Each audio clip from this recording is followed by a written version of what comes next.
You'll be doing things you don't like doing in order to go on living, that is, to go on doing things you don't like doing, which is stupid. Better to have a short life that is full of what you like doing than a long life spent in a miserable way. Waheguru Ji Ka Khalsa, Waheguru Ji Ki Fateh. Thank you for joining me, Singh, on Positive Minds on Seek.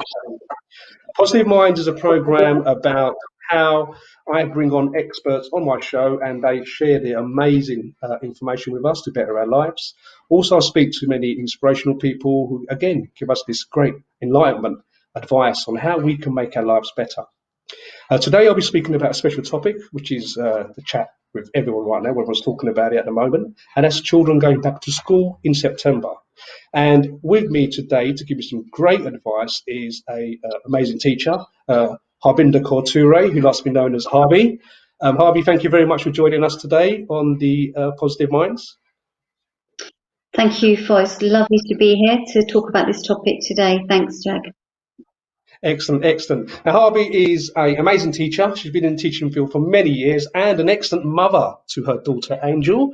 And she'll be sharing some great advice with us today. And there she is, her daughter, Angel, doing artistic work at home.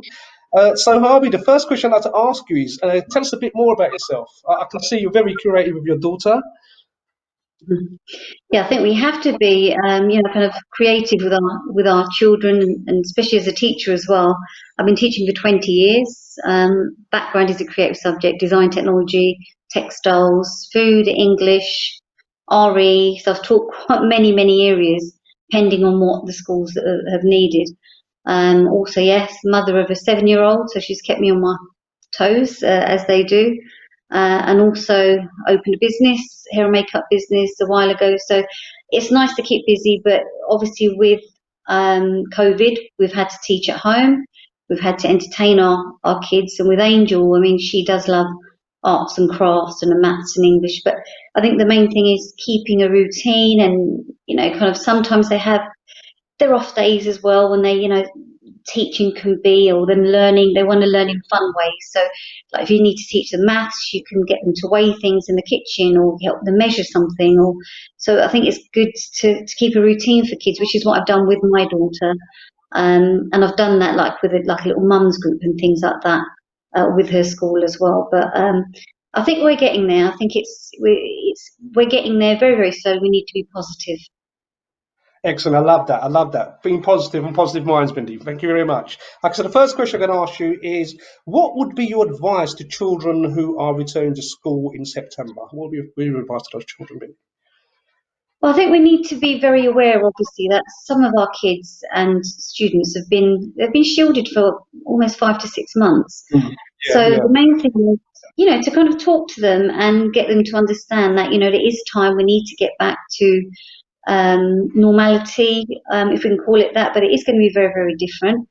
But making them understand that it's okay, to make us aware of their fears or make us aware of what they're feeling a bit uneasy about. Because when you do start to go out, and I've been taking my daughter out, quite recently, it opens their minds up and to give them the fresh air, to get them to understand that, look, you can talk to your friends now, you can talk to your teachers, and just to make sure or try to encourage them to stay in their bubble. So they need to stay in their age bands in their school. That way, it can be controlled better, because we know that the certain age groups are together within their bubble groups. Other things like hygiene, we reinforce that at home anyway to our kids, but making sure that they're aware that when they go out and they go to school, they need, there's going to be antibacterial gels within the corridors. So to use all the things that are available, and to trust in themselves in terms of hygiene, and to talk to teachers whether if they are feeling a little bit apprehensive. Excellent, Harvey. Thank you very much for that. Thank you. Harvey, what is your personal view as a professional teacher regarding the government guidelines that have been set? I think we need to make sure that we are following all the guidelines, and also, we need to make sure we are checking as parents, as teachers, and the general public, that we are watching the news We are making sure Yeah. that we're following. But that's the main thing. We can't sit at home and think, someone's going to knock on the door and tell you what's going on. We need to make sure we're watching the news and make sure our children are also watching the news. Another example with my daughter, I've got to keep a diary, once a week to make her aware of this is what is going on. And if they're aware, then they're going to be more confident when they go back to school, and they're going to also be practicing it and preaching it, because some children might have younger siblings that they can also push forward that this is what we need to do. We need to follow the government guidelines. We need to make sure if there are markings on the floor, which there will be in schools, and if there are, if they have to wear masks, whatever the government is saying, we need to just comply to that. That way we're safe, our kids are safe, and the learning part now is so important that they get back to being in the classrooms, and kind of having fun, I think, in the classroom, because you can't always do it at home online when you're teaching them. So I think this will be a positive step, certainly. And I think you've hit the nail on the head there. I mean, nothing's set in stone. Everyone needs to keep themselves updated with the if any guidelines change. So you're right. You're 100% right. Let's keep ourselves updated with the schools, the teachers, the news, so we know what's going on and make sure that the safety of our children is there. What is your advice to parents whose children have got, let's say, lockdown's been going on for a while now, yeah, and a lot of kids haven't been to school. So, what's your advice to sometimes children that have got a little bit complacent over the time? Yeah, again, I mean, I know it can be a difficult time because, we have all these lovely devices that we want to use, such as iPads and phones, etc. And, and I have experience when I've phoned up parents and students to see how they're doing with schoolwork. It has become a trend. I know it was a trend always, for students to be online with iPads, etc. But we need to start timing it. We need to make sure they're giving us that eye contact, and we're discussing things more, because every day is going to be a different experience for them, and we're all going to be learning different things. So the main thing is to talk to them, to keep an eye on their health. If we think they've got a sniffle or showing any symptoms, then we need to be sensible and think, right, okay, if they are feeling unwell, we need to just alert the school and isolate them for 14 days if they're showing the symptoms. But, to make sure we are interacting with them. The main thing is to get them over that emotional barrier, to think that, we have to stay at home. We need to start getting back to school. We need to start getting back to work, so that we can start having like a nice normal life with interacting with others. Yeah, excellent, Harvey. I mean, it could be a little bit daunting for children going back to school, I mean, the kids have been home for a long time, and going back could be a little bit daunting for them, a little bit uneasy.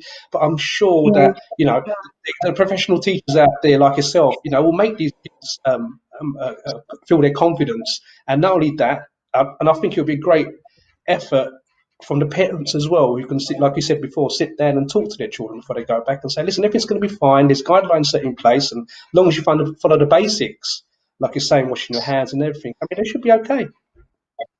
Yeah. And it is, like you said, it is about, and giving them praise, because now even the simplest things, and we can sometimes, as parents, get frustrated to think, right, they've got to do their homework.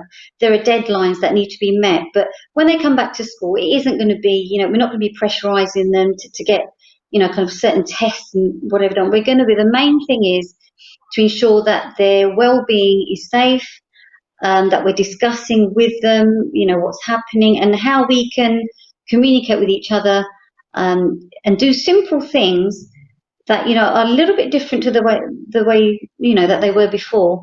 But these are all going to be positive steps. So that's the main thing, certainly, I'd say. Excellent. Thank you, Harvey. Thanks for that. So, school should be a place to feel safe, learn, have fun, and grow. I mean, how long do you think it will take for everything to settle down in the schools? I mean, obviously, it's going to take some time, isn't it? Yeah, my normal saying is, being a textile teacher, how long is a piece of thread? We can't say it's going to take a week, a month, a year. We just have to take really small, steady steps, one day at a time.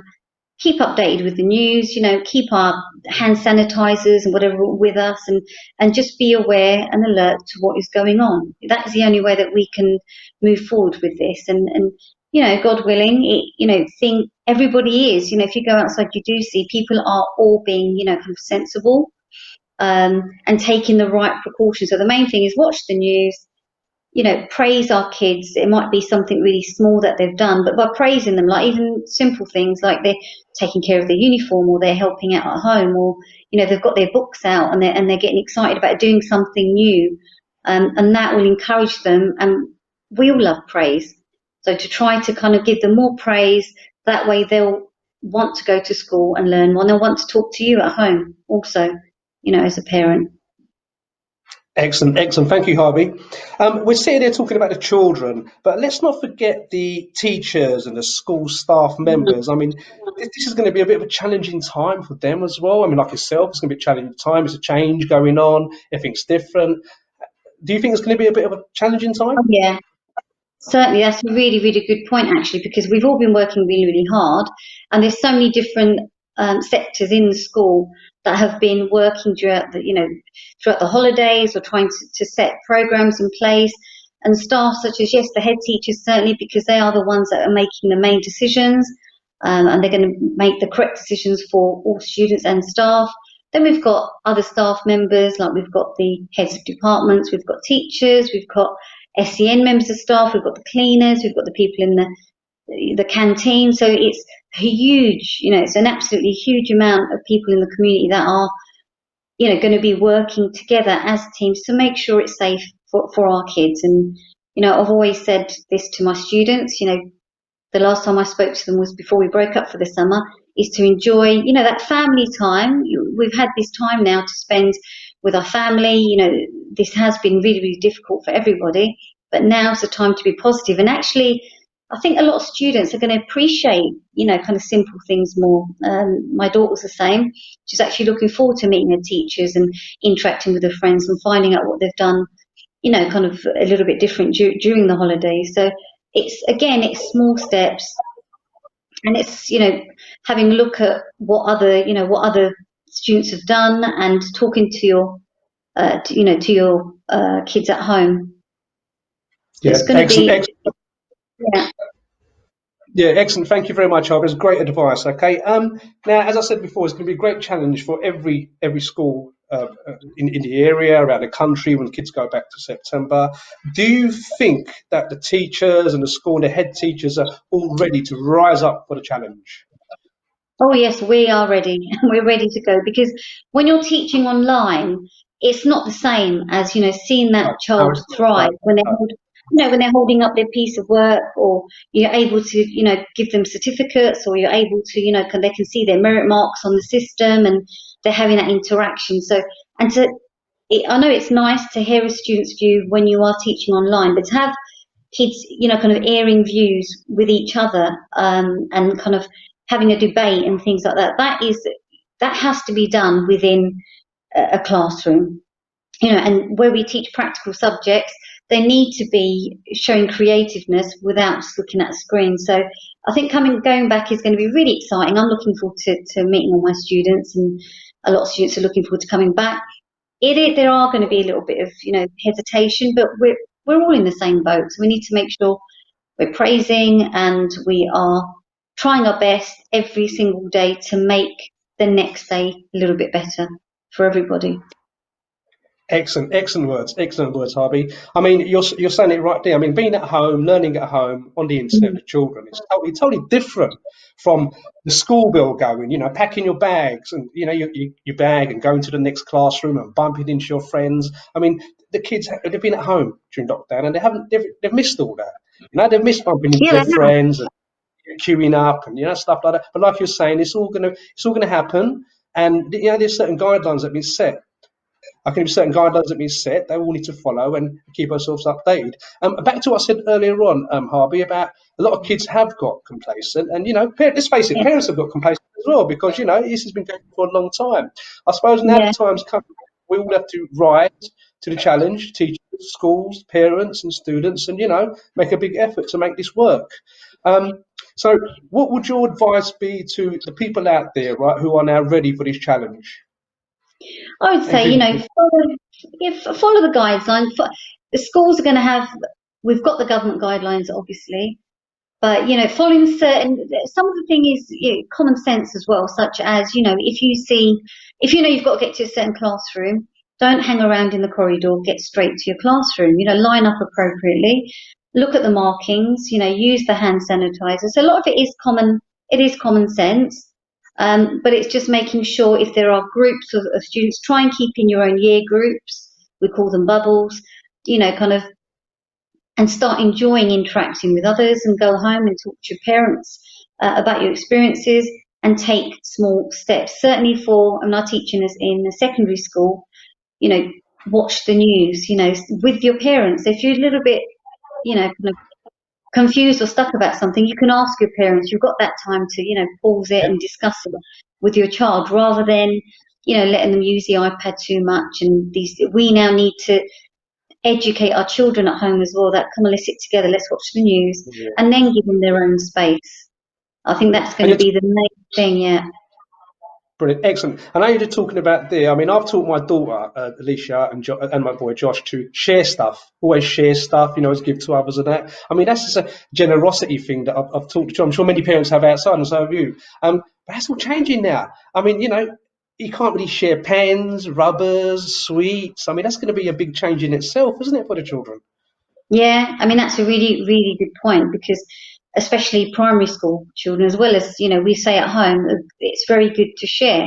It's very good to, if you've got equipment, etc. But now we do need to make sure that we make our children aware that when you go to school, if you've got your own pencil cases, especially in secondary schools, you do not share, which is, I know it's it'll be difficult for them because it's their friends, etc. But this is what we need to do right now. We need to make sure that we are, kind of teaching our children this and teaching our students that we need to keep our equipment to ourselves.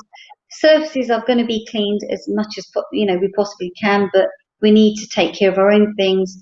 And surely, hopefully, the time will come where we can go back to that. But for now, we need to make sure we are not sharing equipment and food and things like that. But we will get there. We'll definitely get Excellent. there. I like that attitude. We all get there. We will get there. That's right. I mean, another thing you're talking about is about children maybe wearing masks at school. I mean, that's going to be a massive change for the children, isn't it, wearing a mask? I mean, I see a lot of people now outside when I go to the shops, not wearing masks. I mean, they might have a condition or whatever. They might not be able to wear it. But there are some people that are still a little bit ignorant about wearing masks. But at school, we're talking about children. Yeah, exactly. And, every day, as we speak now, probably in the news this evening, it'll probably change again. But because obviously where there's lockdowns, children that are already at school, they do need to wear masks in corridors and where there is large communal areas. But that isn't in areas that aren't locked down. So we have to watch the news. We have to make it, a routine that in the mornings when we have our breakfast or, after our dinner, we sit together and watch the news. Otherwise, we're not going to know what's happening. So the main thing is, don't go by, kind of so-and-so said this. It's our responsibility to watch the news and work to the guidelines set. Excellent, you're right, and you just said something. It's our responsibility as parents, as teachers, to make this go forward and make sure that this is actually, goes forward and goes out to the children and makes them feel comfortable. And you also spoke about routine there, Harvey. I mean, that's true, isn't it? I mean, eventually, after a little while, okay, the first week's going to be a little bit, different, and the second week and the third week going to school. And as time goes on, you're right. Routine will kick in. It does. It will become the norm until obviously, we get in a better place. But routine is everything, isn't it? Really, it's only a matter of time. God, I can't honestly promote how much a routine is, because especially I remember during lockdown, and especially for children, they think every day is the same. So they think Monday to Sunday is the same. So, but teaching that Monday to Fridays, you've got a different routine. Then weekends, there might be a little bit more, you ease off. And with my daughter, she knew I had like a routine poster that I had on the wall. So she knew, right, what do I do when I wake up? You wake up, you brush your teeth, you do the bath, then you have your breakfast, you watch the news, and then you can play for a little while, so they're getting fresh air as well. So giving them that routine and telling them, look, when you get to Friday, you don't have to go to bed at 7:30. You can go to bed at 8:30 or 9. So they've got that goal that I need to reach that goal. And then on the Saturday, you might want to take them to the park. You know, just teach them simple routine, and for them to understand that if the reward they'll get is by, education is so important. We need to get them to get into a routine, and it can be tiring. And sometimes you do feel like, as a parent or teacher, you want to ease off. And when you know you need to ease off, get them some fresh air once they're running around. And sometimes they need that. Sometimes we need that too. Excellent. Harvey, thank you very much. That has been so helpful, and some great advice from you for the teachers out there, for the children out there, and the parents out there. And I'd like to thank you so much for joining me today on Positive Minds.